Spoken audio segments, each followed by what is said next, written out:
Ladies and gentlemen, boys and girls, welcome to Live from Saturn. Today we're going to be going over a book. Movie, actually called Finch. My name is Frank Walter Perrine. Cody Dagger. And I'm Duncan Gale. All right, Duncan, bring us in. All right, so today we are going to be reviewing the movie Finch, which came out in the fall of 2021. It's directed by Miguel Sapochnik, who Another Russian. I think he's actually Argentinian, but that's an interesting name. That is an interesting name. Yeah. But when I looked into him, he hasn't done much else other than just TV stuff. Directed some Game of Thrones episodes and some other stuff. But and so this movie stars Tom Hanks and a cast of, well, really just one other person providing a voice of a robot. Yes. And that would be Caleb Landry Jones. And there's also a dog in it. Yeah. And that's pretty much it. Yeah, and they did really well on the dog dubbing. It was really good. Yeah. No, I was able to totally understand everything the dog said. So I like for the visual. Duncan's just like brow furrowed, looking at his notes. Like, yes, I see nothing about dog. I understood what the dog said. That came across very well. Okay, so in terms of the plot of this movie, again, this is probably pretty straightforward, but we follow this man named Finch Weinberg, who is living in a post-apocalyptic world where some sort of horrible environmental disaster has happened. It's not really kind of specified what has happened. Well, it was a solar flare. Yeah, okay. And then the EMP hit right after that. So that there was no there's no ozone. Yeah, there's no ozone layer. I really like the way they. Yeah, I don't like they it. did where that, it's like, which is they just pan over a couple of magazines, and so Yeah. they're like, oh, I guess that happened. and he mentions it. He talks about it later in a couple different times. Okay. But it's cool because it's not like this gigantic sci-fi thing where it's like a nuclear holocaust. It was just this natural thing. It's just a single solar flare, and that's the thing where it's like, that can happen at any time. We have no real way of preventing it. Right, and it can happen. Mm-hmm. Yeah, that's one of the things we worry about out of the sun. Mm-hmm. Okay, so it was specified. I just wasn't paying attention.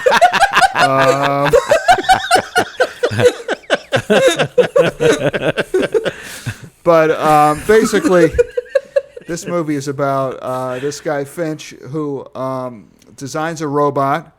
And is basically trying to upload a bunch of encyclopedia data into the robot, but he only gets to 72% of what he wants to upload before there's this massive storm coming, and so he has to flee with his robot and his dog, and so that's basically it. That's what the rest of the movie is. It's just you follow these three characters, a man, a robot, and his dog, through and this his robot wasteland. dog. Yes. And the robot dog, who hopefully will be in the sequel. Yeah. I mean, no, I don't think he'll be in the sequel. Let's save that. That's Huey. No, what's cool about this I swear this has to be a sleeper because I've never heard of this movie. Yeah. And I saw it and I'm like, oh, Tom Hanks, and no idea what it was about. And watched it, and I think I've probably seen it about 7 times since then. But it's a really cool story, I think, not only from Finch's aspect of it and why he's creating this robot, to his guilt and all sorts of stuff, and we'll get into all that. But I mean, it just is it's a good movie because it's not really, I guess it wouldn't be sci-fi, but it is because it's advanced more in the future. Even when he goes, it's sci-fi. When he goes in the 99-cent store and all the arms are there. For packing groceries and stuff. That's a fun type of sci-fi I like, where it's like 5 years. Just enough to where we get to have cool stuff. But you believe, like, you wouldn't, if you were in that world, nothing would really change for you. It is like, we have also, there's like robots that can follow orders.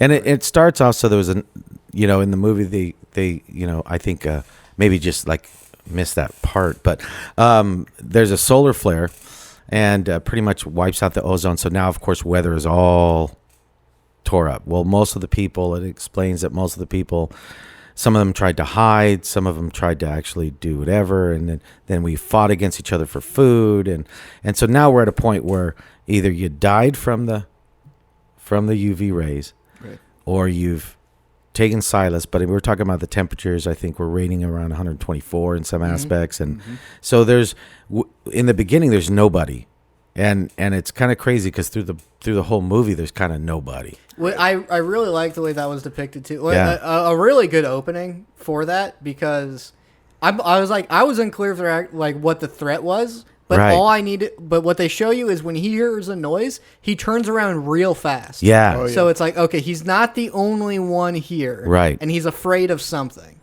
Right. And also this is a twisted world where any contact with the sun can kill you. Yeah. Now, Duncan. Watching this, Yeah, I definitely related. Yeah, as a pale person living in Southern California. Yeah. yeah. So you're just like this, just okay. Yeah, I that's mean, why you were like, I'm science unclear on fiction? what. No, science, Yeah. science fact. Yeah, Science fact. exactly. You're like, Yeah, well, yeah. what happened? This just seems Yeah. nothing's changed. Yeah, I mean, this is just my life. This is just normal.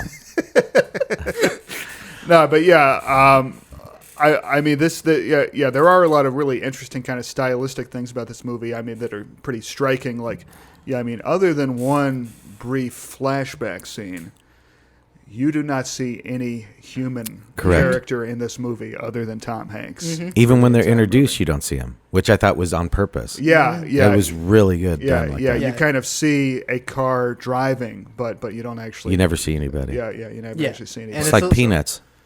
Right. It's like what? Peanuts. Oh, peanuts. You never You don't see- actually hear the you don't see the you don't see the Oh. trombone Yeah. Yeah. playing, but yeah. Yeah, I like that too, because it's like, it's unclear if like, are these Right. people like actual like insane marauders, or is he Right. just so paranoid he's not Right. even going to risk? Right. And there's this scene where I'm like, I don't know if there's a chance that people are just like, hey, Right. Right. like, are you okay? Like, but he's Right. like so far gone, he's not going to risk any Right. interaction. And in the basis of the story where we start out, he's looking for food.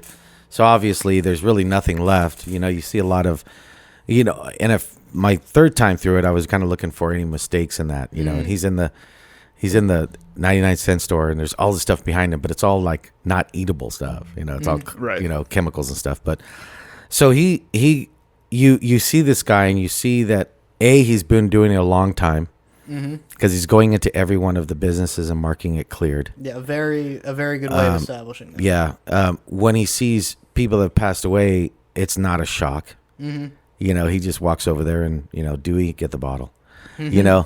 And Dewey is his little companion that's like kind of like a Mars rover that has a camera and a hand, I guess. And and he talks to Dewey like it's a real person. So, it shows this sense of long time that he's been in this aspect. I don't know where he's at. He's in some New York? Yeah, well, yeah, I know at some point he goes to like St. Louis, and he's traveling to San Francisco. But yeah, it's not. Well, exactly clear. that's in the movie. That's their goal. But like he's in some kind of, I guess, where he worked, and I don't know where exactly he worked, but it was kind of a scientific kind of lab place. Yeah, this is a boy and his dog journey west story. Yeah, and you see him in the beginning. I mean, he really has this, relationship with his dog, where you find out why later. Yeah. That was good. But he has this relationship with his dog. So here's this guy with a dog, and then you have him uploading all this stuff and creating this robot, and the whole goal of the robot, where you start seeing that from books that he's reading and him, that he's not the healthiest guy. So he's creating this robot to take care of his dog. Yeah, Right. and this is with you and Sunlight. Like me, every time I see a story where someone has like a cough Yeah. and they're dying, and I'm like, Right. well, that's not always the case. I have a heart. You've known me for a while. I have my hearty coughing fits. Right. Never once coughed up blood. Never once had to hide my handkerchief from someone. Right. I think there's a lot of bias in media against people with coughing fits. Oh, definitely. Well, yeah. I mean, that's just the sort of semiotics of film where it's like, when you see somebody cough, they're done for. Yeah. They're poorly. Right. Or much like in a romantic comedy, if there's a woman and then her boyfriend like sneezes or something, it's like, oh, that guy's a nerd, and she's gonna dump him and be with another guy later. It's yeah. Okay. Anyway, it's just one of those things where there's so many biases against just like behavior. Right. Oh, You can't sneeze these days without people going, oh, he's a nerd. No. Sure. Nerds need to clear their noses. But Probably you can fart and you rock. Yes. With your Letterman jacket. Yeah. That's right.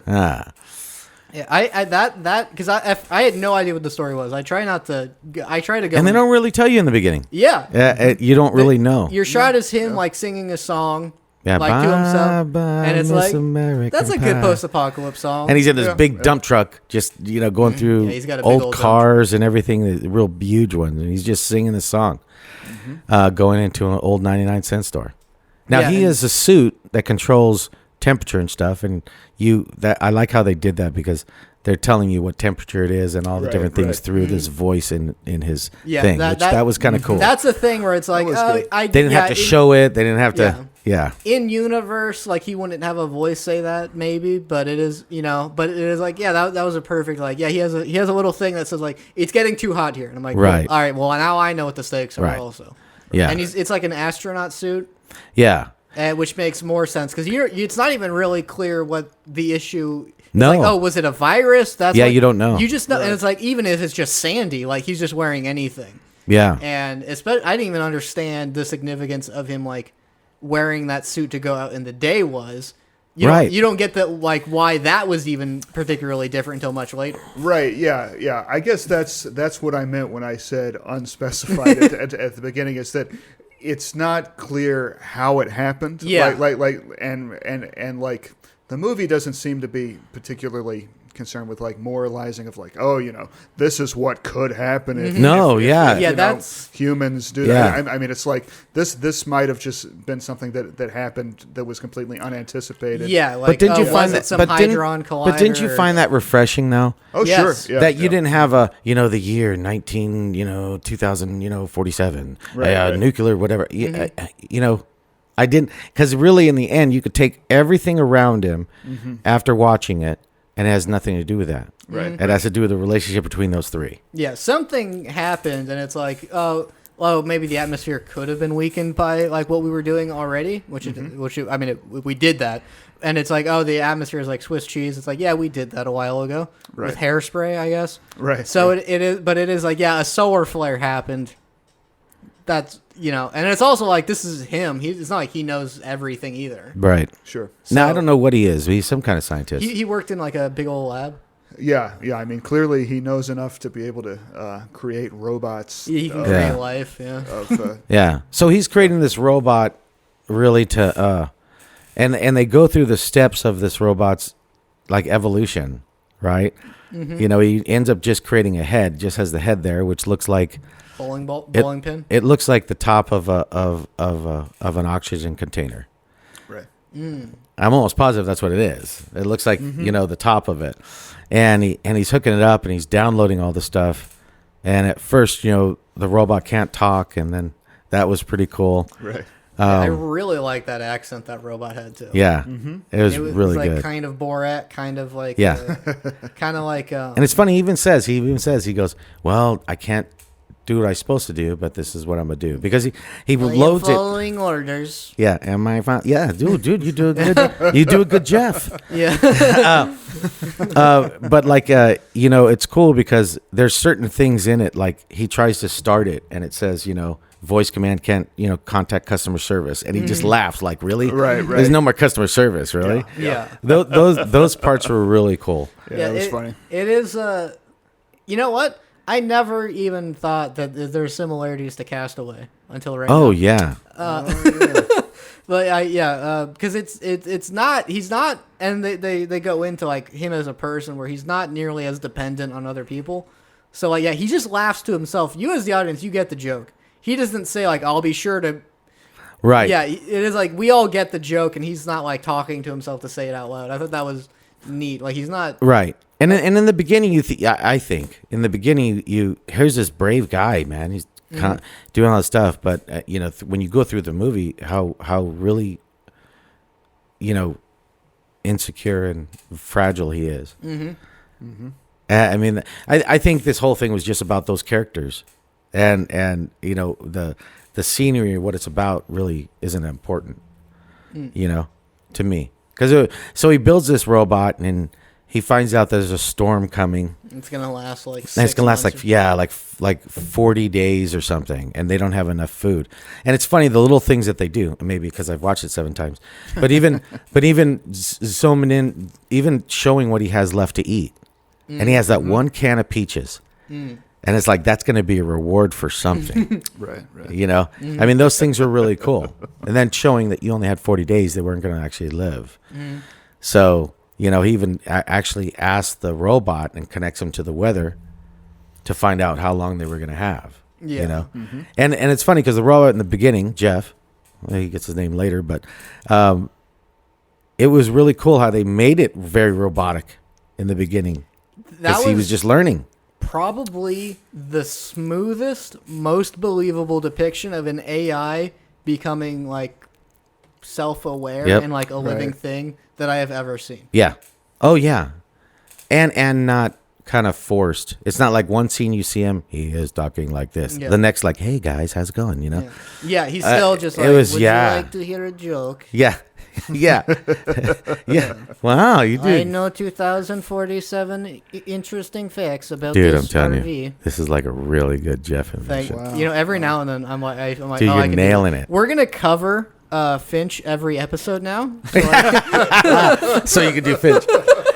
Yeah, hey, just request it because after you go see the speaking movie. Of robots, remember who here remembers Finch? Yeah. My name is. I want to be named Jeff. Oh my, dude, you're nailing it, dude. You are nailing it. All right, we have the go-to. Once in a blue moon, I'll shine through. Yeah, so I think it was really good in that aspect. I really liked it. Then he puts him in his body and is teach him how to walk. And those little things were so cool. Oh, yeah. Yeah, and just enough to teeter on the line of getting annoying. Well, he was like a child. Yes. And I kept thinking, is this bit going to get old? Because it's like, I'm gonna follow your orders literally. Right. But then I'm like, no, he's charming. I like him. Oh, but it was cool because you would think that, and then it's like he'll make remarks like when they're gonna drive away, he says, would you like me to drive? I don't. What does he say? He says, would you like me to drive? And he goes, you started walking today. Would you like me to drive? No, you just started walking today. That I can't do Tom Hanks, but that's no, you just started walking today. There you go. Wow. Hey, I'm Tom Hanks. I'm America's dad. Hey. Oh man, we got the whole. We could do the. We are going to recite the whole Finch. That was a character. Yeah, we're gonna do the rest of the show in Finch and Tom Hanks. I'll be the weather person. And also, like, storytelling wise, it does a lot of, like, when you see like what books are being uploaded, and it's like that part's not even clear. Yeah. Or you just see like a book get like compressed and like scanned in, like, is he like cataloging these? And like one of them is like dog training. Yes. And then like engineering, and then like there was a third one about something. Yeah, about like dog grooming and stuff. Yeah, and then like, do they mention in this about the 3 laws? He kind of creates his own. Yeah. He like makes reference to it, and then, but yeah. He created his own to protect the dog. Oh yeah. Right. But what I found interesting is like he pockets. I think it was the Prince on the other planet. That kid's book. Well, it's a book. Oh yeah, the Little Prince. Yeah, and he pockets that. You never really know why. And you think about the references that it has to it, because it seems like everything done in this movie is done for a reason. I look at it. Oh sure. Yeah. Everything is done for a reason, and that's one I can't figure out yet. But yeah, I don't know. I mean, the Little Prince. That's about like the prince that lives on the moon. Yeah. I mean, it's got some sci-fi elements, but yeah, I think that I would have to assume that would be about I don't know what the Prince on the Moon's about, but based on that, it's about someone stranded on like a planet, being an astronaut, and this guy is like maybe dressed up like an astronaut, and maybe part of him is hoping to bump into people. Yeah, and he's reading books about cancer and UV light, and you kind of make the fast connection that he's sick. Sure.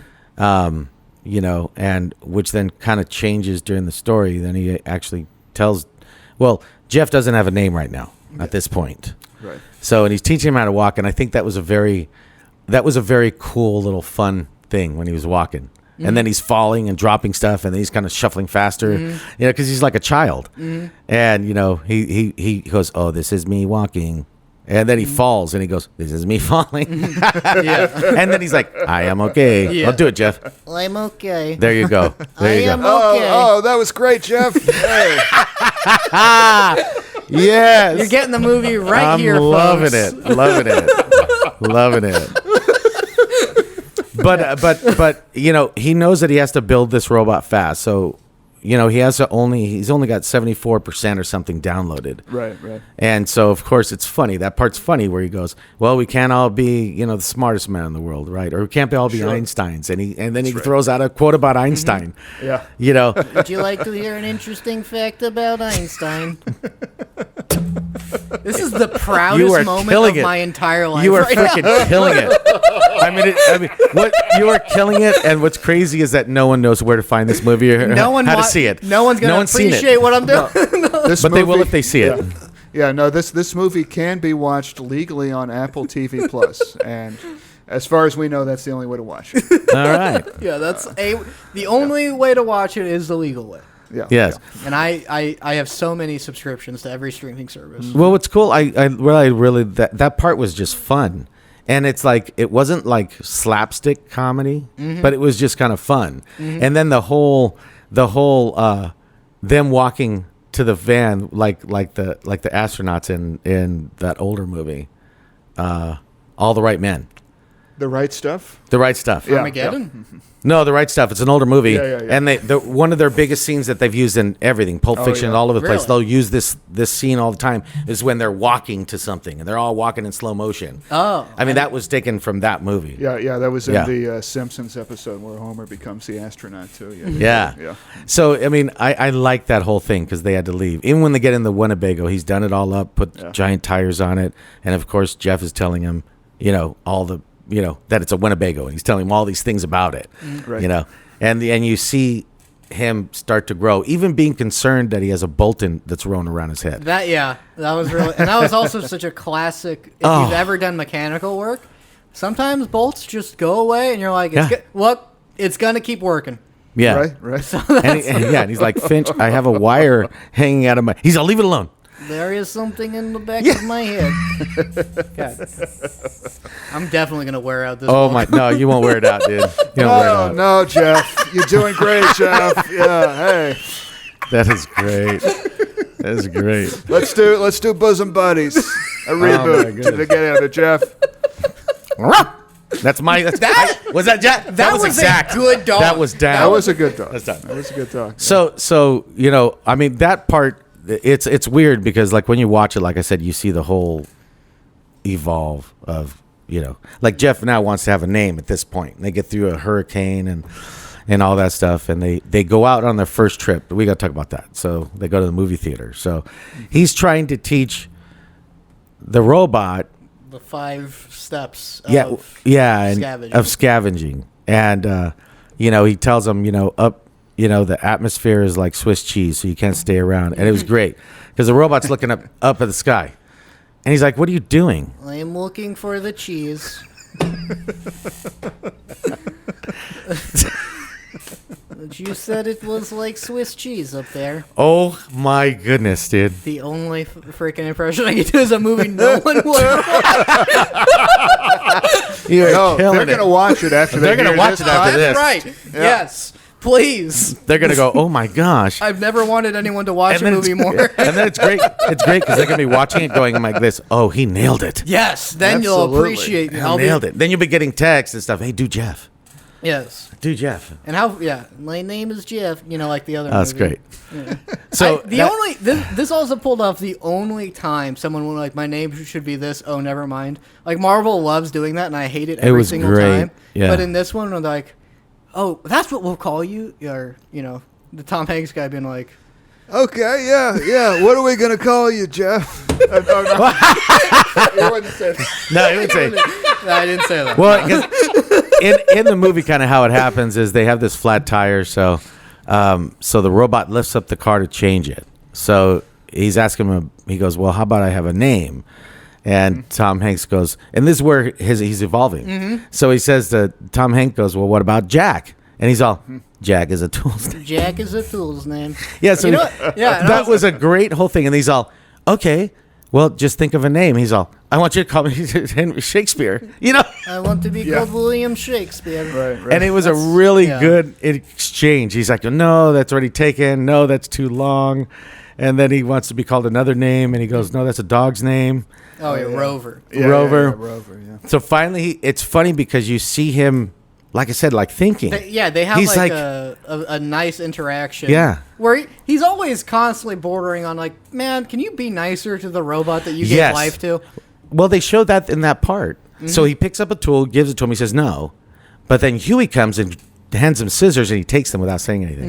Mm. See, they do little things in that thing where you're like, yeah, it's almost like a kid. It's weird. He had resentment for the robot, and I think for the reason why he was built. Mm-hmm. Right. Because he knew that he was going to die. And we see he has some issues with parentage. Yes. So this is the a classic tragedy I see is someone thinking they'll be a better parent, and then finding out that they are exactly the same. Yes. Mm. And I think they did great in this movie. And that was, when I say that, I'm like, I don't know if it's appropriate to make eye contact with anyone when I'm saying that. When you're talking to another guy about parentage, I'm like, being. I know nothing. I was chained in the dark for about 6 months out of the year. Oh, sweet. Yeah. So I'm pretty stable. Wow. That's why I don't like to move a lot. Yeah. And that's why I got married. You like being the chain. You like being chained up. Yeah. And in the dark all the time. So not be able to make my own decisions. Yeah. Yeah, that's why. The only thing I thought was weird was he kept forgetting his robot had like super strength. Well, that was weird too. He kept on forgetting those things about the robot where he should have known. I agree with that. Right. And it didn't take. It's also like, I mean, he's like not in the best mental state right now. Right. But it is just like, oh, we need to carefully open the door, and like, oh no, it's stuck, and the robot like just rips the door off. Yeah. Well, and a little muscle. Mm-hmm. And maybe it's also like, he is so sort of hungry for another person to sort of talk to, and then he finally creates this thing, and he starts talking to him, and he fools himself into thinking, oh yeah, you're just like another person, and then it's like, oh no, I forgot. Oh no, you're totally different. You know what? Along that line, because I think part of the point of the story is about like fatherhood. Mm-hmm. Yes. And he has like a fatherly a better relationship with the dog, but he has like a more honest or relationship with the robot as far as being a parent. Yeah. He loses his temper a lot, but it's also like he is like old and sick and dying, and like his offspring is like, no, I can do all these physical things. Right. Yeah. And so there's this, the elderly lion is getting, which might some of the bitterness. Yeah. And he even says humans are full of contradictions, which is constantly happening. And it's tough because you're thinking in the end, okay, he's raising this guy, his AI, and in the end, he's still teaching him all the same crap that we learned, that all the mistakes that we're going to make. Mm-hmm. Right. There's parts where he's getting mad when he drove the RV. And that was so great. That was such an honest moment of like, oh yeah, for like raising something. Like Jeff, did you drive? Mm-hmm. It moved. Yeah. Yeah. Just like a kid. Mm-hmm. Just like a kid would. And then he treated it like a kid. I said, come here, Jeff. Yeah. Yeah, he's like, park it. I really like, too, where I got the sense whenever he, like, yelled at Jeff, he couldn't bring himself to apologize. Yeah, because in certain parts he called him a robot. Because at that point, that's all he was. I think that it was on the verge of it. And it's not until later, But I think at that point he built him for a reason. And like you said, eventually, they passed that. But in the beginning he was just that. You know. And it's funny because the dog felt the same way. That's what's so cool about the movie. The dog and him felt the same way, and in the end, it just totally flips on you. But we'll get to that. Yeah, sure. Well, should you apologize to a robot? If the robot is like crouched in the back, like sad, I think you should be like, yeah, I shouldn't have yelled at you. I mean, the line is a great line, but when he's like, I know you were born yesterday, but eventually you're gonna it's time to grow up. It's time to grow up. That is like. Well, that line was. I'm not saying they stole it, but that line was also in Avengers: Age of Ultron. That's a good point. Yeah. What's the answer to that, Frank? It was. Yeah. Vision says that to. That's Ultron. right. Yeah. He's like, well, I was born yesterday. I was born yesterday. Yeah. So. That's true. But maybe that's just a go-to if you're born yesterday. Shit, I'd use it, right? Yeah. I mean, how often? I make a mistake. Really, you made the mistake? Right. Hey, I was born yesterday. Right? Yeah.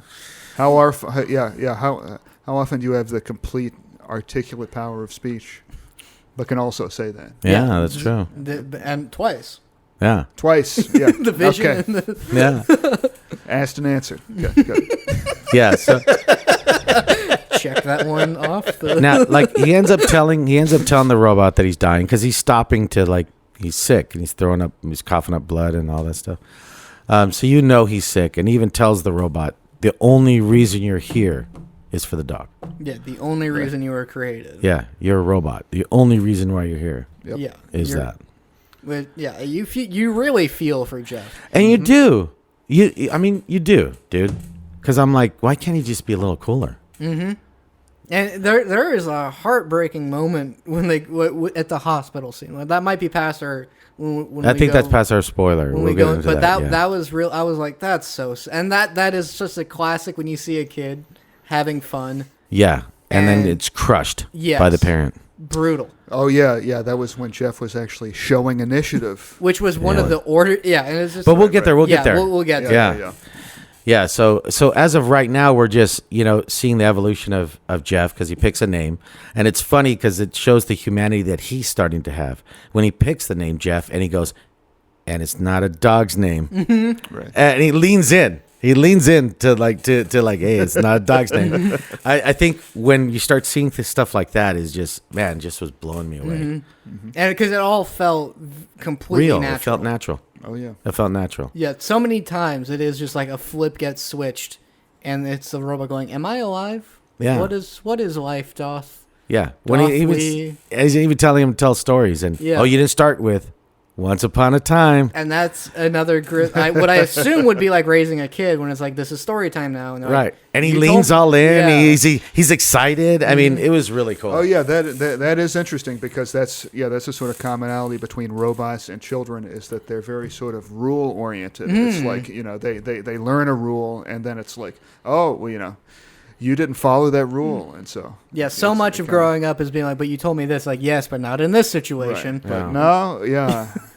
Like, do as I say, not as I do. Right. Yeah. I'm chaining the door behind you. Oh, see? Yeah. That's a rule. Adults are hypocrites sometimes.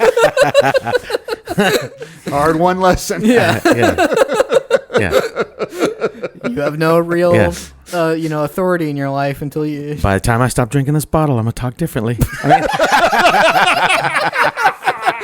Just the things you have to pick up. Just the things you gotta follow as a child. I really enjoy this from that angle, and because this pops up in stories rare enough for me to always take note of it, where it's like the protagonist isn't doing what I want him to do. Like, yes. Not predictable. Yeah, and he's not, and it's like I believe that this is a person. I don't believe he's bad. Right. And it's just like, I'm like, can you please just say, tell Jeff you appreciate him or something? And it's like, he's not. And it is that thing where you're watching and you're like, this is sad because he's a person. He's an actual person. And I think that's why the end, we'll get there, is so powerful. Ooh, that awesome ending. Yeah, so powerful. But, for me growing up, geez Wheeze, I thought Jack Daniels was a person that was coming over every Friday night, but I thought it was a ghost because I never saw him. Anyway. There's so many this movie, I think, and maybe I'm pulling too much out of it because I liked it, but I mean, it plays on so many of those things that if you really kind of watch it and let yourself kind of get taken over by it, you could see those things develop, because in the first you don't even know, the main character, you really don't know why he's like that, and then you just start seeing him really start, like it starts from the 99-cent store. When he hears that noise, it gets all crazy, and you're like, okay, there's other people involved in this thing. Oh my! Oh, are there sun monsters? Are there what? Right. Because at first it is like, what caused all this to happen? Why is it all sandy? Sand doesn't happen from sun, so that's right. Is that like? It gets that dusty out there if people don't? Yeah. And then Jeff is asking him questions because now he's evolving, right? Where he's asking him, why aren't we traveling at night? If you can't be out in the sun.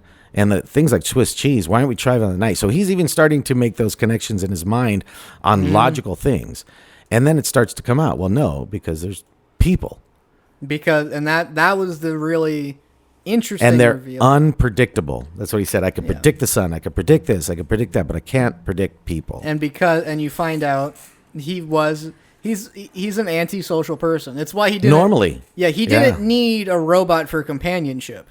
No. It's like, oh, the way, and that was a really good scene where he's talking about what trust is, and the robot points out, like, you didn't explain what trust means. I want you to tell him. I want you to do the knucklehead thing. I thought you said they were knuckleheads. I thought you said they were knuckleheads. Great, dude. Because it is like you get. I gotta record you for my ringtone, dude. You are receiving a phone call. Oh my goodness, that's great. Because you get he's like, oh, what does trust mean? And when I'm watching, I'm like, oh boy, here's a window into this guy's mind is what's about to happen. He's like, well, let me tell you a story, kind of like Norm Macdonald. He's like, let me tell you a story then about trust, and he points out like, but you didn't trust your teammates, right? And it is just like, and I was right and they were wrong. And the guy said, good job. And I know you. And it's like, oh yeah, you're not good with people. You don't like people. You don't trust them. And you get a high opinion. And it is like. And I loved how Jeff was confused. And you see his hands and stuff. He goes, I'm not really understanding. Yeah. I'm not understanding how that means. Yeah. It is like, great. It's like he learns what trust means by telling that he did a bad job explaining it. Right. It's like he's like, but you didn't, whatever trust is, you did the opposite. Right. But that was the amazing thing about whoever wrote it, because it's like, you have that scene where he's talking about trust. He's telling him that eventually the dog will trust him. It's all based on trust, right? Mm-hmm. And then, a little bit later, he's like, you can trust no one. Mm-hmm. Right. And you think about it, you're telling a robot that's trying to learn, and now you're saying you can't trust anybody. Yeah. No, that is a constant unresolved thing. Is that I mean, Tom Hanks's character, he's not interacting with any other people, and it's like, well, is that warranted? Are the other people really ruthless, or is his character just kind of an asshole? Mm-hmm. And, but it goes all the way back to the father thing. Because in the end, his father leaves him, if you remember. Sure. So in the movie, they have pictures of all these bridges, and one of them is the Golden Gate Bridge, and that's their goal, to get to the Golden Gate Bridge. Right. Which is sort of like an arbitrary thing, because he's like, it doesn't really matter where we go, does it? Yes. So it is just like the robot's like, why don't we go here? But that's the only one that his dad sent him. Mm-hmm. Out of all the cards, if you remember, that's the only one that his dad sent. Right. And his dad left, sent him this card. So he's never really had a father figure anyway. Mm-hmm. So for him, he just like, it's better just be by myself. Sure. Yeah, so he's just built this robot just for the dog. Mm-hmm. Right. And it's you really you get a lot from this character. Yeah. Because it is like, well, people would probably just betray you anyway. Yeah. So it's so almost like he had to build a robot to trust the robot to watch the dog. He built a robot to follow orders, not to talk to and be a companion to him. Right. And so that's like kind of the first hint you get to that character is he's like, when he yells at the robot, like, I didn't make you. Yeah, he doesn't say it. He said you were made to be the dog's like watcher. Right. The implication being not to be my friend. Right. Because he doesn't. He wants people who will. And you know, you've seen Wall-E and you see all that stuff, but man, there are parts in this movie. You're right. I felt bad for Jeff. Yeah. Now who can do a Wall-E voice here? Oh, I don't know. Can you do a Wall-E voice too? Yeah. You're nailing the robots, dude. Right, that's right. Eva. Wow. No, I can't do Wall-E. Well, yeah. That wasn't bad. Wow. Eva would say that. Yeah. Yeah. Oh, I can do Eva. Yeah. There you go. Wall-E. That was nothing. All right, you know what? Stick to Jeff. Jeff. You're nailing Jeff. I'm flying too high right now. My wings are starting to melt. Next thing you know, next thing you know, you're like, oh, I'm gonna do C-3PO right now. I mean, really. Yeah, and dude. I will stick to Tom Hanks because I know my impression is impeccable. Oh, dude, it's right on. Oh man, yeah. Hey.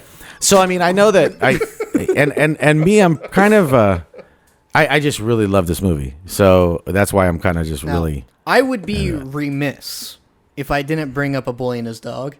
I don't know if you guys have seen that movie. I haven't seen it. I've read that it's a short story by Harlan Ellison. Is it? It very well could be. It's also a movie. Is it a very dark movie? Yes. Yeah. It's what Fallout's pretty much based off. Okay. There's vaults, post-apocalypse, nuclear war. There's glowing green mutants. Really? And it's a boy who was born like right at the. So he was like born just enough to remember what the old world was like. And his dog was like, and it was sci-fi enough to where they had like a telekinetic link to each other. Oh, like Fallout. Yeah, well, that's not in Fallout, but yeah. But the dog with the brain. Yeah, like a robo-dog. Yeah. Yes, yeah, like a robo-dog. So like he can talk to it and it can transfer its thoughts to him. And the voice is like, it just sounds like an old man. It's not like it's not what you would think is like a dog. Oh. And it's just them like, and you see like this character is not a hero. He specifically watches people get attacked. And he's like, oh, we can loot them after they die. And it's like just a gamer. Like a gamer, yeah. Yeah, I'll just save right here and wait till the fight's after, and then I'll. Literally how I play Fallout, yeah. Yeah. Does the boy meet a girl at yes. one point? And yeah. Okay. Yeah. You seen it? Yeah. I've read the story. Oh yeah. Yeah. Now is the dog like talk like the dog from Up? Because I think that's how it would really happen if it was a dog talking. Doug. Yeah. You know, it just talks like a person. It's just like, I want popcorn, and you know they go to like you see like what villages look like, and you know you have to like there's like little entry points. It's like, oh, we're gonna play a movie. We made popcorn. You can buy that, and okay. So it's a whole story about this boy. Now, if we were gonna have an exit to come back to the story, what would that be? Well, it's about a man's love for a dog. Oh, okay, all right. In a post-apocalypse, and about bonds that we form. Oh, see, versus look at that. bonds against people. Yeah, Oh. in that story, You thought you had me, didn't you? Dude, that was a great. You that thought was you awesome. had me cornered, huh? No, because I knew there was something coming. I just didn't know what. I mean, in that story, it is definitely a little more extreme. Yeah. Mm-hmm. I want to read that, dude. Did you read it or watch it? I watched it. It's a movie. You should check it out. I'm definitely gonna check it out. Yeah. I maintain that Chainsaw Man took some inspirations from that. Really? Yeah. Chainsaw Man's a manga about a. We don't have to keep telling Hence stories. Chainsaw Man. Yeah, it's a boy finds a demon chainsaw pug, and he forms a bond with it. Not to be fused with Ice Cream Man Or Lawnmower Man. or Lawnmower Man. It's Chainsaw Man. Okay. Pool Boy Man? No. I'm sorry, we almost had a smooth exit transition. Or the various robots in the Mega Man games. Oh yeah, there we go. Man, Man. That's right. The scissor robot. Top Man. Yeah. That's right. Yeah. Yeah, it's weird when I watch this movie. You know, sometimes it's like I said, the everything else around it really is irrelevant. Sure. You know, to the whole looking at mankind and his reasoning. Mm-hmm. You know, and it'll get more understanding once we go to the spoiler. He's not looking to help people. He's not. He's actively avoiding people. Right. And that's what I really liked about the astronaut suit reveal, where it is like, oh, does he have to do that? It's like, no, he doesn't have to do that, but it does make sure, because astronaut suits, you can't just find those. Yeah. And his base is the most secure because you need an employee pass. Yeah, which showed me that he worked there. Yeah. Yeah. So, and then he still wears it because that still gives him where his identity is. That was cool. So it's like he has this astronaut suit that protects him from UV radiation, because that's what space is, just UV. And then it means no one else is going to be out there. Unless, you go inside, maybe you'll risk something. Right. But he's mostly on his own in daylight. Right. So and he likes it that way. You get a little mix of I Am Legend in there. Yeah. And even down to the part where you said that he doesn't like getting talked to. I think that's why he had such a good relationship with the other robot. Okay, it just followed orders. Right. Yeah. Huey. Huey was his name. Well, didn't he say like he didn't see a point in naming it? Yes, because it was about the dog too, and it was cool because the dog's name was Goodyear, and you see why. Yeah, I was surprised that they managed to. I was like, how are you going to pull that off? That was great. The dog's name is. How am I going to care? I'm like, I care. But yeah, because Jeff says that they're talking about the names, and he goes, "What's a name? Yeah. Well, what do we need a name for?" That's a really good window into that character. Yeah. Because he said, why would I bother naming it? And it's like... he is who he is. So many people would personify things. This guy is so antisocial. He's like, I'm not... Yeah. This is a tool. That's all it is. Yeah. Right. Like, people name their... I don't name my car, but... And, of course, there's the Marvel character, the Impossible Man, who, when asked his name, he says, we don't have names on my planet. We know who we are. Think about that. Yeah. Jeff, what do you think of that?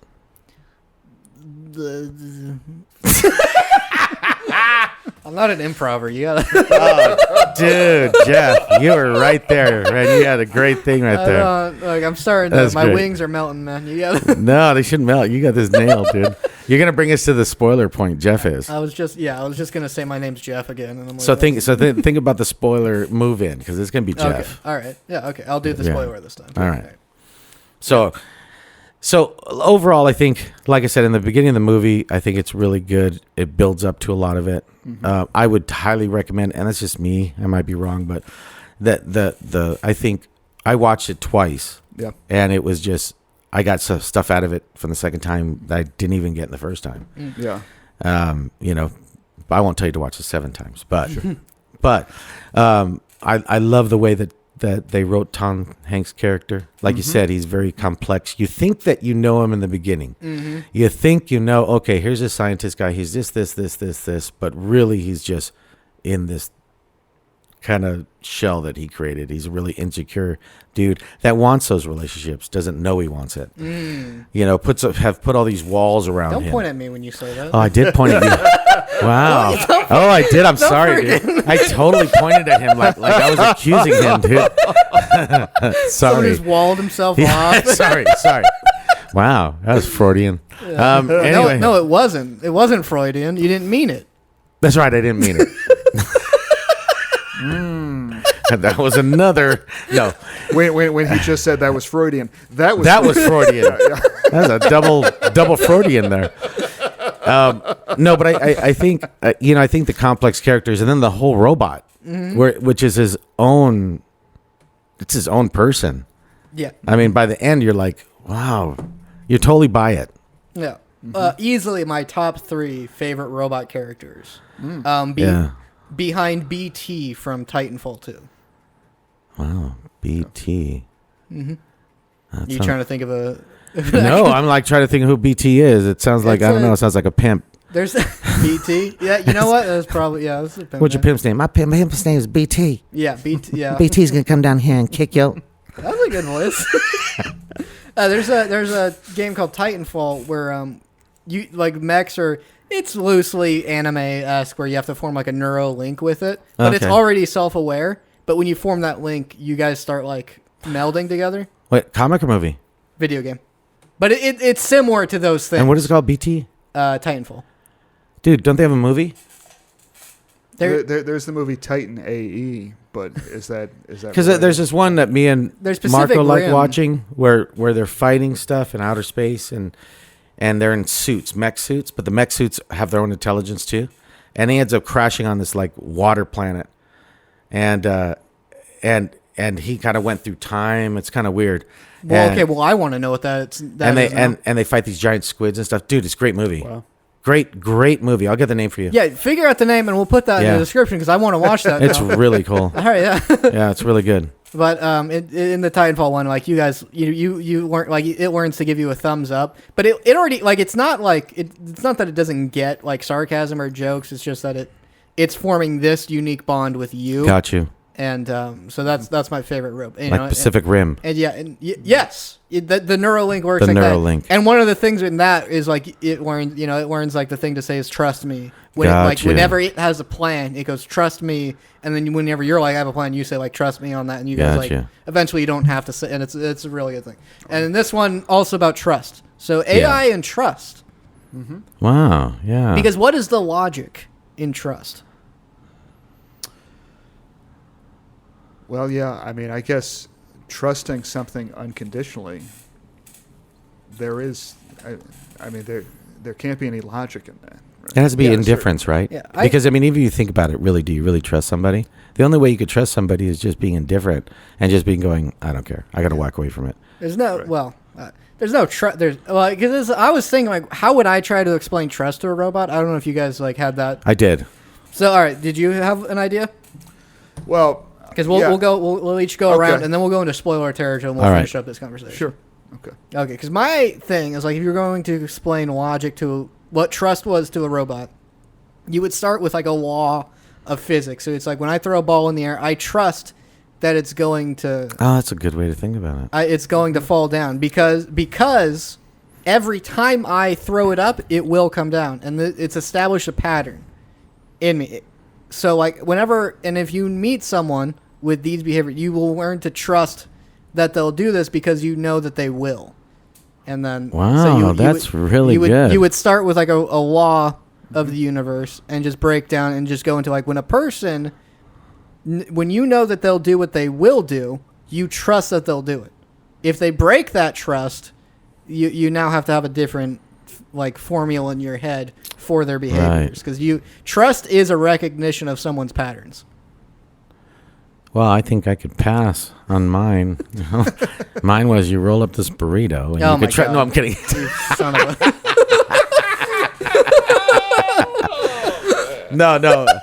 I honestly did think about how it explain it, but I was more on the is trust an actual, because you can measure it the way you say, but for me I was thinking emotionally what is trust, right?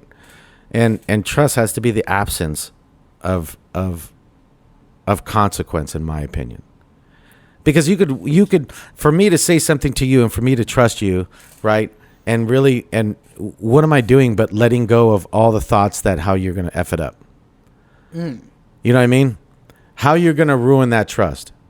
So what is trust but just kind of trusting at that not thinking that those things are going to happen. You say like a warm indifference? Like an indifference, like I was saying earlier. Because I think really, even if you trust someone, if you really, what would make you not trust them, but your thought process, but your the challenges you might have with that individual, whether what's going to happen, what's going to go south, what's going to work, what's going to not. So the only way for me to trust you emotionally is just to not think of that, and give you every opportunity to me to think that I'm going to trust you, so you're going to succeed. I would have to ignore everything else. That's just the way I look at it. This is turning into a really good insight into our minds. Yes. Duncan. Well, yeah, I think I would just put it back to the laws of robotics, which, and to just sort of recap those, I think we talked about them on last week's episode. Oh, when we talked about the Sea of Rust. Yeah, about the Sea of Rust. And so the law is like a robot may not harm human beings in any way, and then the second law is a robot must obey the orders of a human being unless it conflicts with Law 1. And so, I mean, there's a sort of implied trust there where it's like, a robot will always obey a human's orders unless it conflicts with this other thing. But it's but it's like that implies, well, most people giving orders to robots would not give an order that would conflict with that, but just in case, that's sort of like a safeguard. Because it's also, I mean, that in itself is like, because some humans can't be trusted, so we're going to need to add this little thing here. Yeah. Right. So it's almost like, what was that thing Reagan said about the communists? Trust but verify. Which it can be argued really means don't trust. It's like, trust, but also check what's going on to make sure that they. But do you think that he originally, whoever wrote those rules, Yeah. it was probably basically about marriage, and that was his wish? Yeah, did you ever think about that, It's an Duncan? interesting interpretation. Yeah, dude, he's probably, man. If A wife should must obey a husband unless No, finish that. Finish it. No, and then it doesn't I'm go not on. going there. Yeah. And if this happens, it goes back to the first rule. I mean, did you know? Yeah. Anyway, But yeah, I mean, obeying orders, that implies trust. It's like I will do what. yeah, but what you say. Yeah. but that means the obeying the order. Well, I guess it's if you have the right to obey the order. If you have a choice to obey the order or not to obey the order, that would build the trust.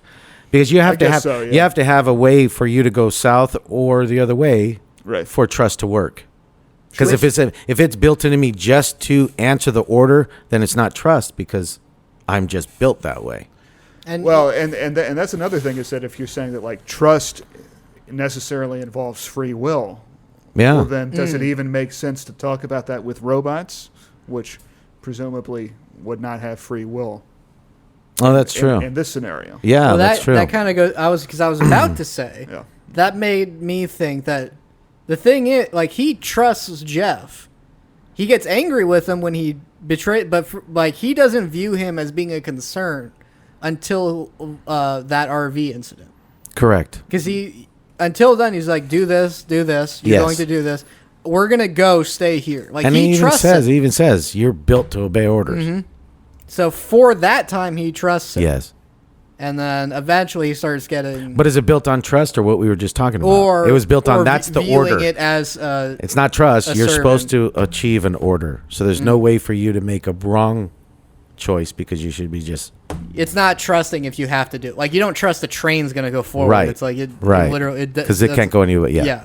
It's that I think I can thing. It's like, well, the train has no Right. object. It has to go Either two ways. up the track. Right. So are we moving on to spoilers, Jeff? It is time for spoilers. Oh man, we got to bring up this character. This is the only great. impression I've ever been able to do. No, you are killing it. That's great.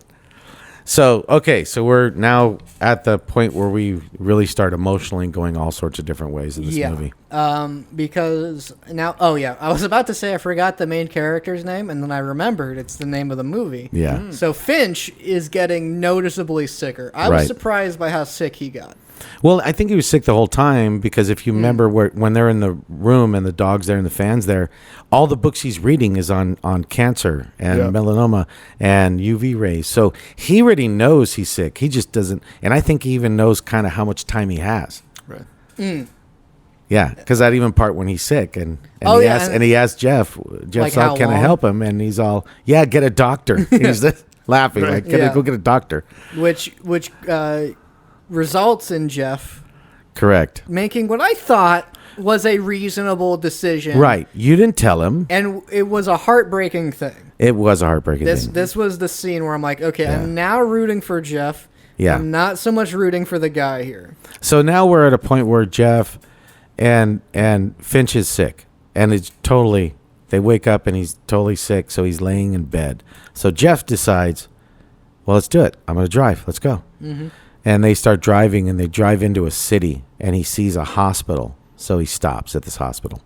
He's like, initiative. Yeah, and so he takes Dewey, and he's like acting just like Finch, which I thought was so cool. Yeah, I really like that where it's like he has his own dog. Yeah, and he's telling Dewey all the things that Finch was telling him. Okay, step one, do as I do, and even the point where he's like, step three, up there it's Swiss cheese. And it was a really fun thing, but you already kind of knew that something was amiss. I didn't. I was really hoping Because it wasn't locked and it had the big spray painting of the person's grill in the front. Yeah. And he said never to go into cities. I missed that part. Yeah. Because I really, and this did a good job of you kind of can guess where this character would go, especially by the end. Yes. Like, it's like where it ends, I'm like, I would like to see past this, but you know what? I kind of know, so it's fine. Yeah. But it is just like, I like the idea of people seeing this, like this world where this robot is walking around and is like saying like the rules of survival. Yeah. And it's like, oh, like someone taught it that. That's really nice. And he's just like No, he's alive. Mm-hmm. Yeah. Right. I thought he made the smartest decision in the world. I think so too. I didn't consider like danger either. So like I was in the footsteps of Jeff, not Finch. Correct. Until they switch it. Yes. And then I'm like, oh, no. Yeah, he did tell you. And then you're thinking to yourself, and that's where Finch's personnel comes out. And he's really kind of a cowardly guy. And he's so paranoid. Mm-hmm. He has the opportunity. He's in a hospital. And he has a robot that's super strong. And a gun. And you didn't think, maybe I could get some meds for me. Mm-hmm. It wasn't. It was flee response. You know? What? One credit to him is he did go to get Jeff out, which surprised me. Yes. Yeah. And then Dewey, the robo dog, died from a bear trap, which that was a cool thing to. It was sad though. Yeah. For like the audience to see that there's like there actually is danger, and he wasn't lying about that. And they set it up, or they had empty box. Mm-hmm. So Dewey saw the full box. He's like, "Oh yeah, I'm gonna go for that." Mm-hmm. Right. So that was neat. Where it's like, oh yeah, okay, yeah, he was. There is danger. Yeah. And I also like visually where you see like windows are like walled up with like X-ray. Yeah, that was kind of the visual cool. of that alone, awesome. And then the storytelling there is like, oh, you have to block off everything from UV radiation now. Yeah. People have to live like vampires now. Yeah. Right. Yeah, because if you when they're going through the city and looking from a bird's eye view of the camper, you could see couches and stuff on top of the buildings. So you could see that there's people living there. You don't know how many, right? But there's people living in those buildings, which was Finch's fear. Yeah, and they spell like "help me" and stuff. You're like, yeah. So there was a very dark time. And also we play video games, we play all this sort of stuff, so it's hard not to imagine what they're eating now, what they could be eating now. Right. So a trap like that could be. Yeah, there's a lot of unspoken horror. Yes. Oh yeah. And.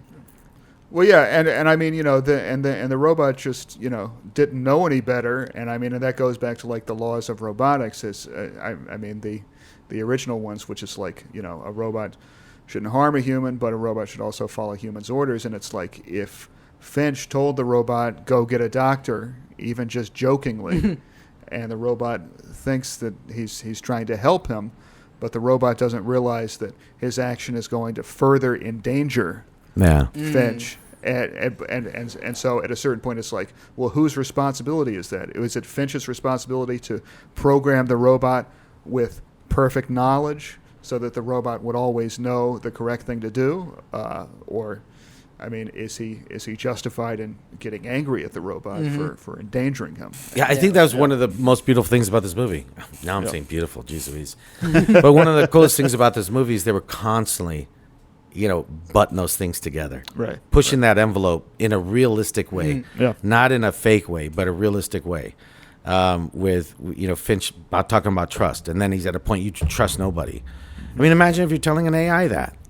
How is that AI going to adjust that? There's a real, I would agree, there is a beautiful sadness of seeing this AI process that he can't, trust people, and he can't just make friends. Yeah. And I do think that is a part of like growing up, especially because you have to tell kids and you can't tell them why. He doesn't tell him why. You can't tell it like, oh, why can't you trust strangers? Like, oh, you're not old enough to be told why you can't trust strangers. Right. And I can't tell you what'll happen to you yet. And it's been going on a long time just by the things he says. He's like, see, the dog doesn't like me. Mm-hmm. And he's truly frustrated that the dog doesn't like him. He doesn't trust me. Yeah, it's like really sad because it's like, well, because he's also been told this is his purpose. Yeah. And now he's finding out like my purpose don't like me. Yeah. Mm-hmm. Kind of like marriage. Kind of like the dog purpose from Like and Follow. Wow. Yeah. Oh, yeah. Yeah. There's a vampire given a dog named Purpose.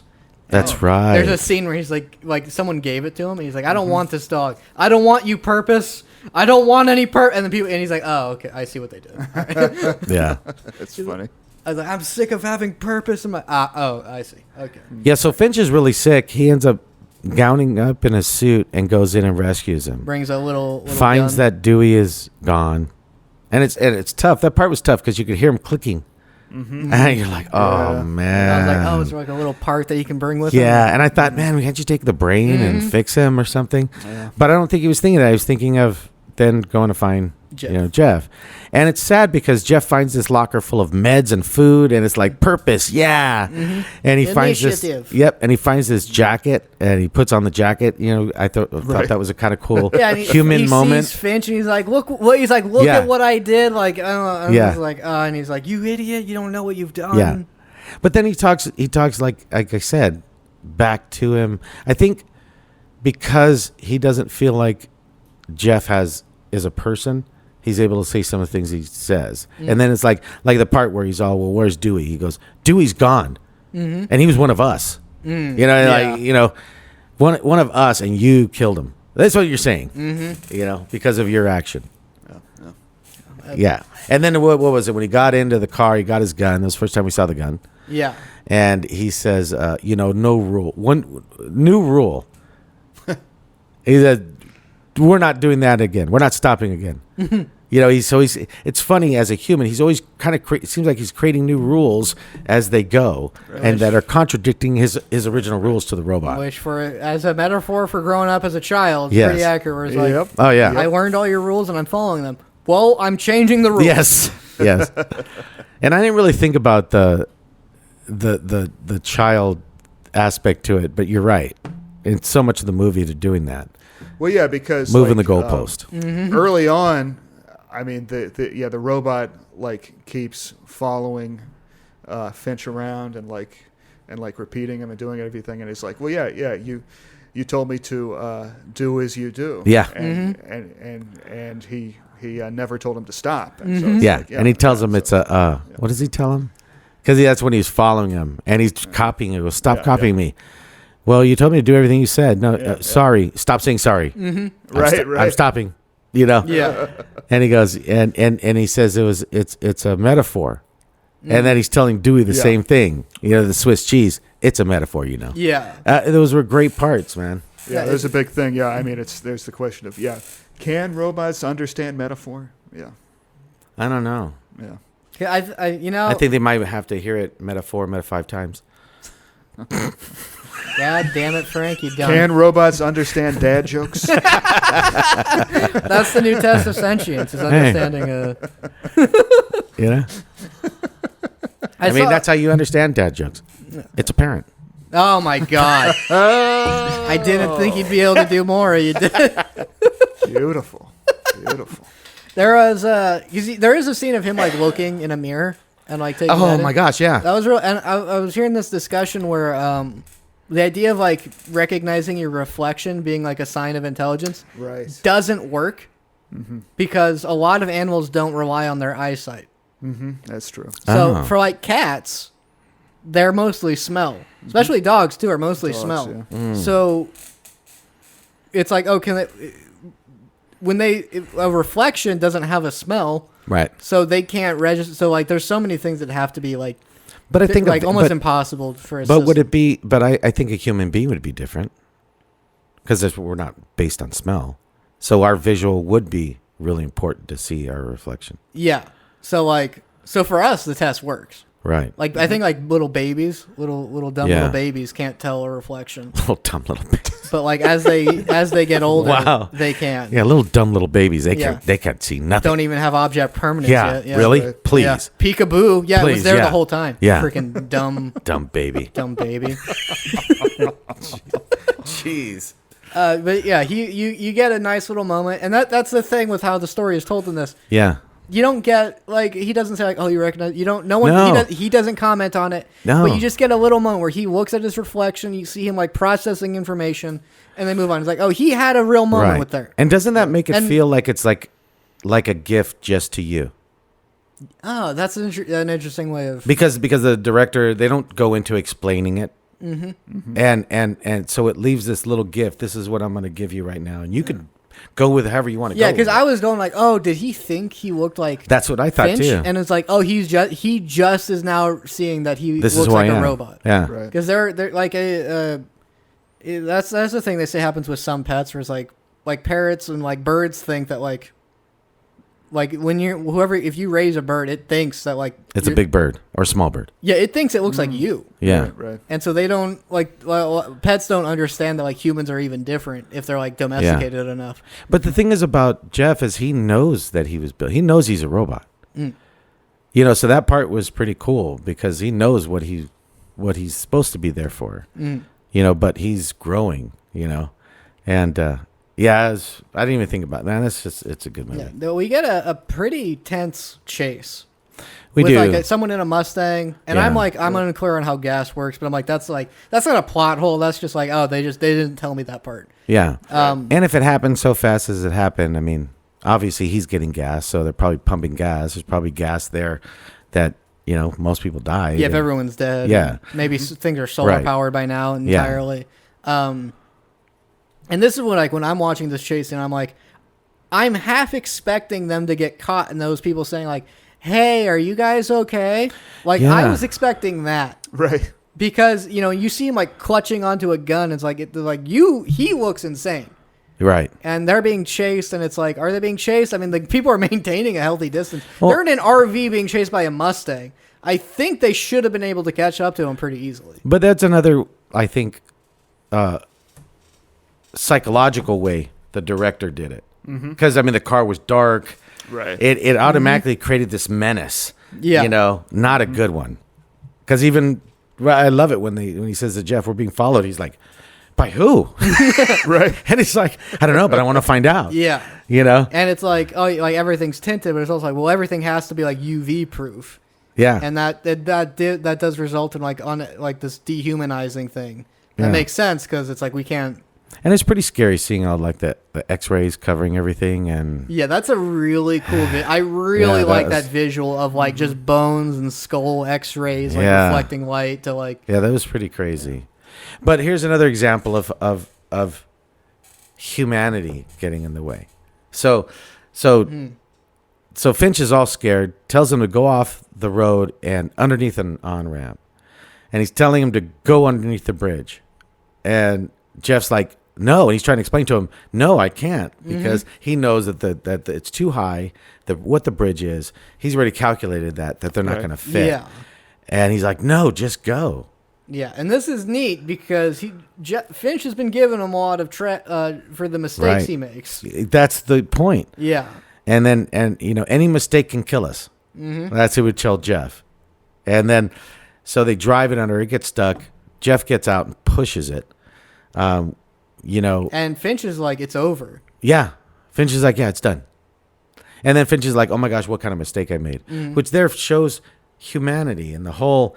You're telling this robot, you're trying to teach this robot like child. You're trying to teach this robot, this is what you're supposed to do. And you do exact opposite stuff. Right. It was also, I guess, I don't know if neat is the word, but he's as hard as on himself as he is on the robot. That's true, he is. Which is like the issue. Because it's not fair to Jeff to be as hard as he is on himself. But it's not, but he is like, when he makes a mistake, he's also very harsh on himself. And he's like, oh, I've killed us all. Like, what have I done? Yeah. And then, you know, Jeff says, you know, it's weird because then Jeff's trying to like cheer him up and get him in. Okay, no, we're going to make it, you know, we're going to make it to San Francisco. And then he tells a story that just like kind of just makes sense of everything that he's done. Where that's the only flashback, right? I think. As far as I remember. Oh yeah. Where he first. But that encapsulates the whole movie. Yeah. Goodyear. Yeah, where he finds Goodyear. Yeah. Yeah. So I mean, I don't know if we can go to that story. I mean, it's pretty fast. It happened in probably the beginning of the Flash. There were still people stealing and taking. I managed to find a packet of noodles. Yeah. Right. And he sees like a mother and daughter, and he's like, I'm not going to risk. And even in the story, I don't want to say the word, but even in the story, he's evolving. He's eluding conflict. Because it's a little girl, and he's like, well, I could have went out there. It's like he's fooling himself, but I hid, you know. Really? You hid, dude? There's nothing. You could have said to the mom, hey, you know, but you were scared. Yeah. So you decided to hide. But even in the story, he makes it seem like, you know. Yeah, he's like, well, I heard them say for her to hold a gun up to anyone she sees, so like I knew she was going to shoot me. Right. And it's like, well, is that why you did nothing while like this family got killed? But then 4 seconds later, he goes, I don't even know if she knew how to use the gun. That's what I mean about this movie. How if you pay attention, there's so many little things in there that you're like, oh, which just totally pulls a character out for me. Yeah, it's a little thing too, where it's like Tom Hanks is like such a big name actor that like with always those kinds of actors, it's like they have a hurdle to get you to stop seeing them as that actor. Yeah, and I think this movie did a pretty good job of that. Right. Oh yeah. No, it was good. I eventually saw this person as the character Finch. Right. Yeah. And especially like during those times where he was just frightened out of his mind. Mm-hmm. I mean, he really pulled it off. Where you were he was just frightened. And then to go back in the backstory, that's how he finds the dog. Some other people come, and the little girl and the mom. Well, I won't go into that, but he finds the backpack because even then he leaves him out there to die. Yeah, he says by the time I got there, it was by too the late. time I got there, it was and it was too like late. he was 10 feet away. Right. So I mean, all those little things, and it's funny. What's cool about the director is like he's not like telling you. Mm-hmm. It's not like he's telegraphing it. Like I want to make sure everyone knows. It's like, oh no, yeah, you get it without him like saying anything about it. Yeah, and he says like I'm a coward. And yeah, he ends up saying that. He says that's why should you have faith in me? Yeah, right. And that's really you see a lot of the reason, and this is a classic. A lot of the anger he has towards Jeff is because he sees him he doesn't want him to make the same mistakes he did. Right. He wants him to be better. And he wants him to be a better dog owner. He wants him to be he wants him to be more cautious and know all these things right off the get-go. Yeah. And also, don't look up to me. Yeah. So, I mean, it gets a little tense after that, and they're driving, and then the next big thing is they stop, and he gets in his suit. Because he hits a butterfly. Yeah, no, this is before that. No, it isn't. Yeah, they hit a butterfly, and it's great because Jeff has no idea what a butterfly is. Mm-hmm. That wasn't in his. And what does he say? I hit it. I didn't mean to. Yeah, it was an accident. Yeah, it was great. Yeah, that is good because he wasn't installed with any information about like nice things.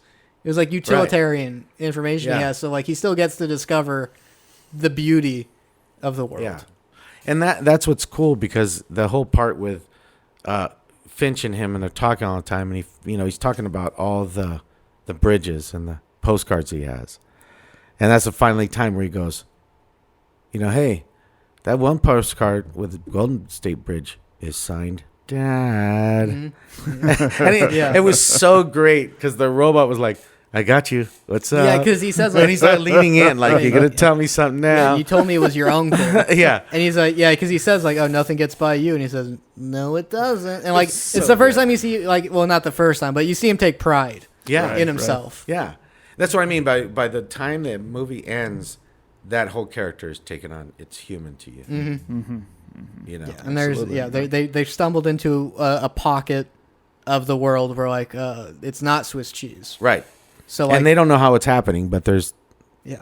butterflies and stuff growing. Finch feels sunlight on his face for the first time in years, and it's just like beautiful. A lot of it's like unspoken. Like he doesn't say this is the first time I felt it in years. But he said he didn't feel it before. Yes. And when he feels it now, we know like that's like the little difference between this and a lot of other stories like this. That's the only part of the movie, believe it or not, I didn't like. Really?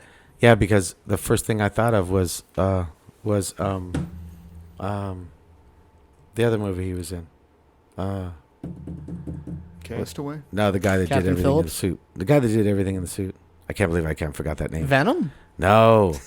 The movie where he's on the bench, Forrest Gump. On the bench. Oh. When he was there with the butterfly on his finger and it all flew off, that was straight out of Forrest Gump. Oh, you think it was with the feather?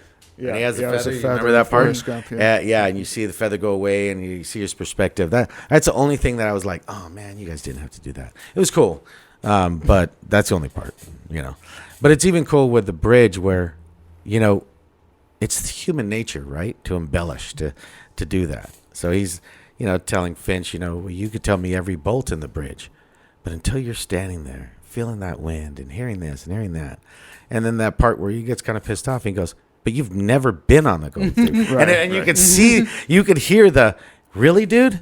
out of a robot. Starting to so good. And this is where he's starting to stand up for himself a little more and stop just taking these like casual like belittlements. Yeah, And, that part was good. Yeah, and you get like from the like this is really the penultimate scene. Yeah, I'm pretty sure I used that word right. I like that. Where it's just he's like play with the dog and the dog just won't. Yeah, and you can tell Jeff is like upset about it and he's like starting to get annoyed and you can tell Finch really wants him to. Yeah, well, yeah, like that was the cool part. He really needs it because when you see them playing fetch with Finch, like he's sitting there and he's mouthing like get it, and he's not mouthing to Jeff, he's mouthing to the dog. Right, and that like he trusts that Jeff is fulfilling his role. Now he's just like as soon as he can see that the dog is ready to do it, and that's the thing is he never gets to. He never gets to. Right. Yeah, that's probably goes into I don't know. I like I said, I wasn't expecting it to be that impactful. Yeah. I really wasn't expecting it because they built up this robot where now you're not even seeing it as a robot, you're seeing it as another character. Mm-hmm. Right. And emotionally, I'm now seeing him as a teenager. Right. Like as I feel like I've gone with, and this is where the story ends. It's kind of his. Now he's become an adult. Yeah. And now he's going to go embrace like that world, even knowing the danger. Which when we get to the actual one, this is a spoiler, but that's what it's here for. So Finch ends up passing away, and that was a tough piece because I even looked at some of the mistakes. And if you ever notice when Jeff is sitting on a chair outside, there's an ice chest underneath the chair for his weight. Yeah, through the whole movie. I thought they would, because of course I thought, I'm going to catch you on a mistake. Oh, because it weighs like so much, but that's why that's why it's bent. The step on the thing. Anyway, so he dies. So it seems like whenever Jeff needs to get away from his own stuff, he stays outside. Yeah, that like showing mourning, like largely like. When you see him filling up the gas tank after Finch dies. Yeah, he's just doing... And, yeah, you can really tell he's like... he's going through the motions of what he's supposed to do. And it was so sad. I know. Because he's like, I still need to do these things. Yeah. And then when he finally like says out loud, like, what am I... Because now he doesn't have instructions anymore. No, and I love that part because that shows like his initiative. Where he's like, what am I going to do? What would Jeff do? And then he goes... What are you going to do, Jeff? Mm-hmm. And then he says, what would Finch do? Yes. And that's what just totally brings him back into reality. Yeah, and he's like... And that is such a human moment where he's like, Finch would feed the dog. Yeah. And then so he was like, okay, I have to keep going. Right. And that's because I've never seen a robot almost just like fall into depression. Yeah, and it looked like a few days. No, it's true. It looked like a few days because he did everything he needed to do. They burned the body, and he's just like, "What am I going to do?" Mm-hmm. And it's like they really pulled off, and it's different. Well, I talked to my son about it. In WALL-E, I Am Robot, or most of those, when they show a robot just with two fixture eyes, most of the time they'll have panels, shades to actually show motion. Right. All right. So you look at if you look at WALL-E, that's how they get that. So the surprise, they just move those shades over into different angles. Mm. They didn't do that with him.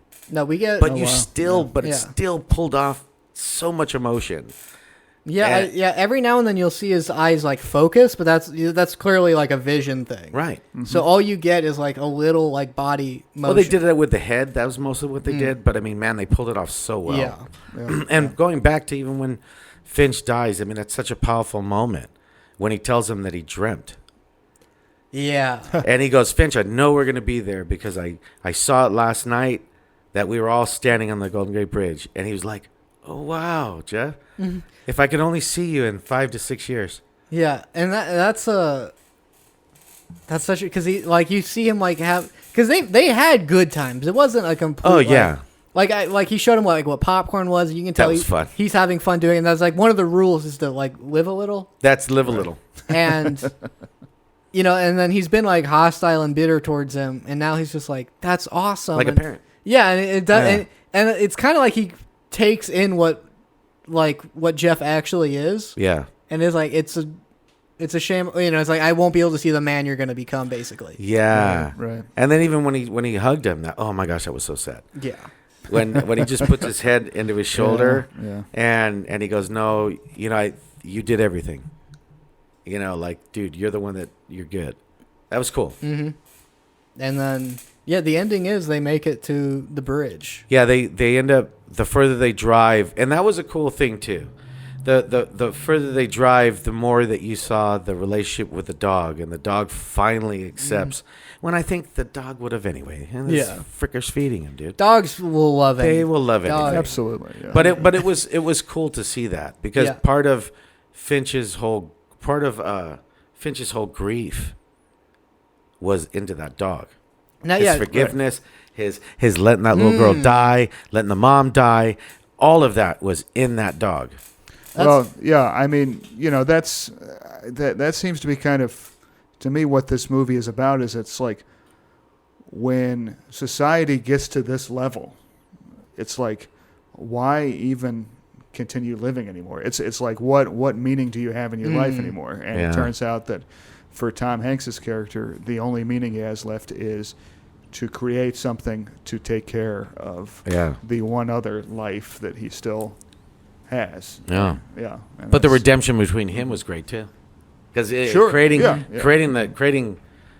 Jeff, I mean, just also helped him in that whole transfer too. And that is because you see the dog doesn't start warming up to Jeff until Finch dies. Correct. And it is like the dog was sheltered, so it was like kind of overprotected to where it wouldn't move on. I mean, I've seen little dogs that are just like, this is my owner. Yeah. I don't care about anyone else. And it like once it's finally like it doesn't have this person that it's known its whole life. Yeah. It does like start like opening up more. Well, even when it was just a head, right? And the dog, he was like, hi, doggy, and the dog peed on him. I mean, at that point, I was like, he should just stop when he was a head. Oh my god! Dang, look at that hour and a half we had. Oh boy, it's almost over, guys. No, but I don't know. There's just so much packed in this movie. I don't know if it was just me. No, this is. But it wasn't like forced. Yeah. Well, yeah. I mean, I watched this movie with my dog, and my dog almost never barks. But when Goodyear first appeared in the movie, my dog cocked up its head and went ruff. Wow. And I was like, wow. So well, he probably understood the dog was going, man, this sucks. Yeah. This is a 10th take. So this movie had an impact on my dog as well. Yeah, we haven't considered how dogs would view this movie. No. So he ends up. They end up in the end of the movie. They end up making it to Frisco, and I was more teared up at the end, where here's this robot and he posts the postcard. He drew them on the bridge. Yeah, a lot of what I like from that is like the idea of someone else seeing that, because you see like it's a family portrait. Yeah. And it's also, he draws it very childlike, so it would, it's like, oh, this should have gone up on a fridge. Well, then he even goes, wow, it's so beautiful up here. Finch knew what he was talking about, even though he knew that Finch has never been on the bridge. And those parts were just cool, because now he's taking on the same. He's understanding more of it. This had a great ending too, because it did. The reason he puts up that picture is you see that like the entire bridge is full of like family pictures with like little scribblings on it that say like, we couldn't, we're heading out here, we're going over here, we're going south, we're going east, and just how he's like, it looks like there's other people here, let's go find them. And that's where and I'm like, I want to see that story. God, I would love to see that story. And this has, if the ending of it made me want more, I don't know what else, like what better praise there could be. Yeah, no, because and then you could think of the whole stories behind that.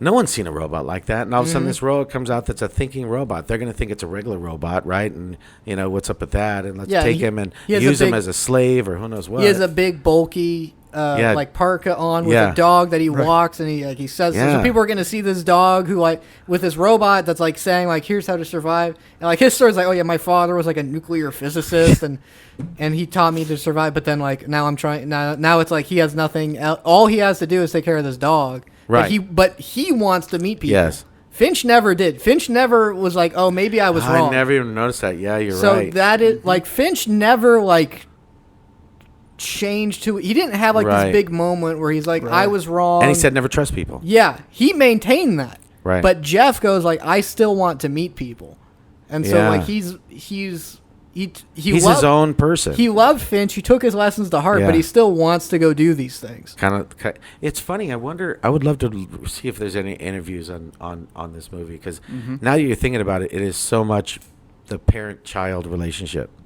Oh sure, yeah. So much of it, even like down to that. It's like, okay, yeah, your kid's gonna be their own person. Yeah, and when you brought up like when he finally talked back about how Jeff never saw the world and he never did any of these things. Yeah. But like when he goes there, he's like, "Oh, Finch, he was right." So that's what I mean. He has this warm memory of him, even though it's like he's like, "Well, we argued about this," but he's like, "Yeah," and he doesn't. And now he doesn't believe in doing everything he said to do either. Right. Well, yeah. I mean, it's like it's too late for Tom Hanks's character. You know, he can't. His heart can't be opened back up to other people again. But Jeff has the opportunity to do that and meet a lot of people and become disenchanted with them and become just as hardened and cynical as Finch eventually. Yeah, he has a superhuman version of him. Yes. Yeah, who can crush rocks with. That's right. Yeah, that's a good point. Yeah, it's not gonna. That's the other part about growing up is finding out that those cynical people were right. And in the end, being a robot just like humans, there's going to be a certain point where he just goes the other way and goes, "That's how my dad did it.